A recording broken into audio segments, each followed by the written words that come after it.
நாம தான் அந்த போரில் பங்கேற்கவே இல்லையே, அப்புறம் எப்படி நாம காரணமாக இருப்போம் அப்படின்னு நினச்சிங்க அப்படின்னா, நம்ம நேரடியாக அந்த போரில் பங்கேற்கல. ஆனால் சிங்கள அரசு புலிகளுக்கு எதிராக போரை நடத்துறதுக்கு தேவையான போர்க்கருவிகளையும் உளவுத்துறை தகவலையும் நாம தானே கொடுத்தோம். அதை வச்சு தானே போரையும் நடத்தினாங்க.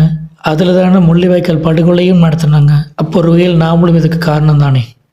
அதே மாதிரி இந்த போரில் இந்தியா மட்டும் இல்லாமல் சீனா, Pakistan, Israel, America, Russia, Europe இப்படி பல நாடுகள் கூட்டு சேர்ந்து நேரடியாகவும் மறைமுகமாகவும் சிங்கள அரசு சப்போர்ட் பண்ணியிருக்காங்க தமிழன் என்ற ஒரு இனத்தை அழிக்கிறதுக்கு. இதில் ஒரு முக்கியமான விஷயத்தை கவனிங்க. சீனாவுக்கும் இந்தியாவுக்கும் ஆகாது எதிரெதிர் நாடுகள், அதே மாதிரி இந்தியாவுக்கும் பாகிஸ்தானுக்கும் ஆகாது பகை நாடுகள், அதே மாதிரி அமெரிக்காவும் ரஷ்யாவும் பரம்பரை பகை நாடுகள்.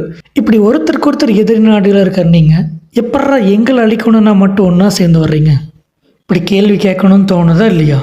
ஆனால் யார்கிட்ட போய் கேட்குறது? இப்படி இந்தியாவும் இந்த போருக்கு ஒரு காரணியாக இருக்கிறதால இதை ஜெனோசைடு என்று குறிப்பிட தயங்குகிறதோ என்றும் கருதலாம். அடுத்த காரணம், இந்தியா இலங்கையோட நட்புறவை பேண வேண்டிய கட்டாயத்தில் உள்ளது. ஏன்னா சீனா தன்னுடைய ஆதிக்கத்தை இந்திய பெருங்கடலில் செலுத்தணும் அப்படின்னா அதுக்கு இலங்கை வேணும். நாம் இலங்கையை பகைச்சிக்கிட்டோம் அப்படின்னா அது சீனாவுக்கு ஆதரவாக போயிடும். உதாரணமாக 2018 சீனாகிட்டேருந்து இலங்கை வாங்கின கடனை திருப்பி கட்ட முடியாததால் இலங்கையில் இருக்கிற ஹம்பன் தோட்டா அப்படிங்கிற துறைமுகத்தை 99 வருஷத்துக்கு சீனா குத்தகைக்கு எடுத்திருக்கு. அடுத்த 99 வருஷத்துக்கு அந்த துறைமுகத்தோட 70% கட்டுப்பாடு சீனா கிட்ட இருக்கு. அங்கே சீனா என்ன வேணால் பண்ணலாம். இந்த நேரத்தில் இலங்கையை நாம் பகைச்சிக்கிட்டோம் அப்படின்னா இது இந்தியாவுக்கு பெரிய ஆபத்தாகவும் சீனாவுக்கு மிகப்பெரிய வாய்ப்பாகவும் இருக்கும்.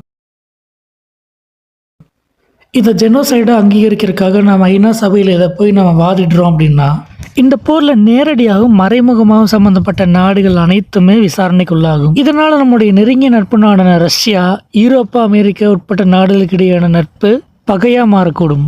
இது உலக நாடுகளுக்கு இடையான இந்தியாவின் நடுநிலை அப்படிங்கிற நன்மதிப்பையும் சர்வதேச அளவிலான ஒத்துழைப்பு மற்றும் பாதுகாப்பு, முக்கியமாக இந்தியாவின் பொருளாதாரத்துக்கு மிகப்பெரிய அடியை உண்டாக்கும்.